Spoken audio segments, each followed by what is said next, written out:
Ao longo do século XIX, surgiram teorias relacionadas à ciência e à teoria evolucionista de Charles Darwin, que enquadrou o homem dentro do esquema de evolução biológica e aboliu as linhas divisórias das ciências naturais, humanas e sociais. Surgindo a necessidade de justificar essas desigualdades sociais e os problemas de aprendizagem, surge então na Europa a psicopedagogia. Imagina que você tenha duas crianças com a mesma síndrome, duas crianças com a síndrome XX. As duas crianças têm deficiência intelectual num nível muito parecido, mas elas são completamente diferentes. Como eu já havia comentado no nível de hipnose, nós teremos ali duas mentes diferentes, mentes individuais, que não devem ser tratadas da mesma maneira. O desafio do psicopedagogo será em parceria com a escola dessas crianças, com a família dessas crianças. Grande parte das síndromes que afetam o aprendizado são quadros graves, o que faz com que muitas vezes o paciente não consiga se desenvolver sozinho ou apenas com o auxílio da família. Na maioria das vezes, precisa do auxílio de terapeutas com intervenções específicas. Isso significa que, em muitos casos, a pessoa vai precisar de intervenção de profissionais de diversas áreas. Nós não estamos falando apenas de um profissional.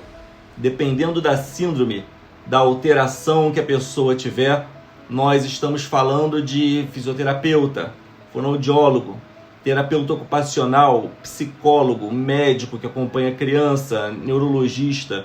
Muitas vezes podemos estar falando de mais de 8 profissionais envolvidos com uma só criança, tentando identificar e buscar formas daquela criança aprender.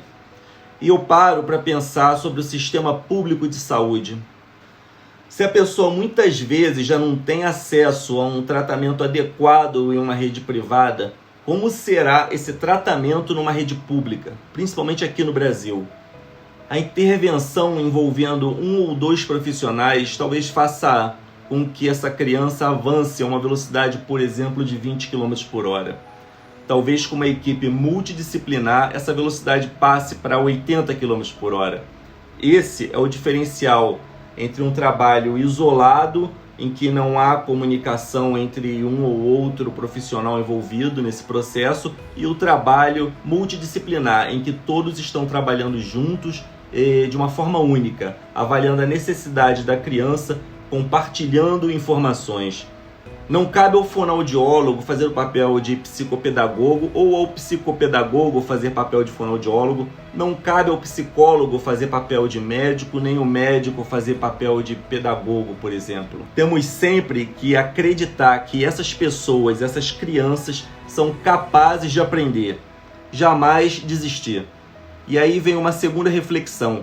Será que as nossas escolas, os nossos professores estão preparados para aplicar avaliações diferenciadas aos alunos especiais?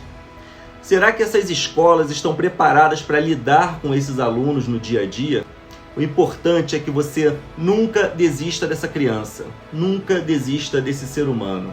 Mesmo estando com um indivíduo em uma situação grave, de uma síndrome ou uma alteração complexa, nunca podemos esquecer que ali tem uma pessoa, ali tem um sujeito, tem um ser humano, alguém que é capaz de aprender, desde que você olhe para esse aprendizado de uma forma especial. A atuação do psicopedagogo diante dessas alterações é a de resgatar o indivíduo, é de resgatar nessas crianças, nessas pessoas, com essas alterações, o senso que elas podem.